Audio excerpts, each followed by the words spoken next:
Well, the storm doesn't arrive until later tonight, but the city of Atlanta says the most important thing is happening right now, that we have to always make sure we get the community ready.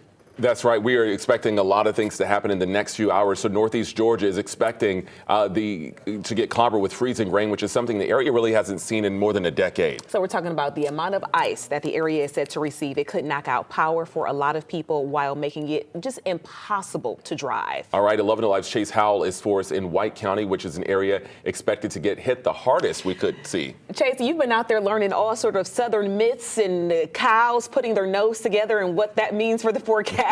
There, you've been in Cleveland and Helen over the past couple of days. What are you hearing from people there?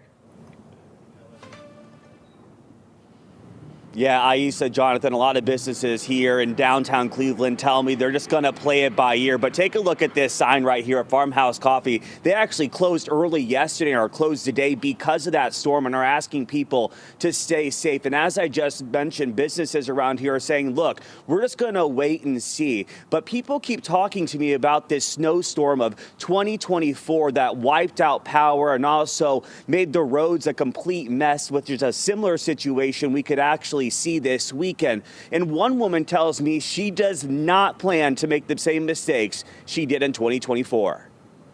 Well, at home we learned a lesson, a great lesson. We actually went out and bought generators so we can keep operating. I have freezers because I raise food at home, and can and things. So we wanted to keep the freezers going.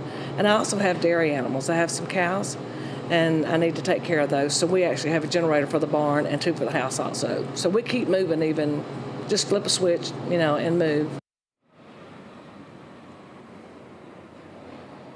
Yeah, so Deb actually owns a general store right across the parking lot right here that sells these things called Chili Willies. And she's actually about to open up her store probably within the next hour. And she says, look, Chase, I'm going to be trying to stay open until about 6 o'clock.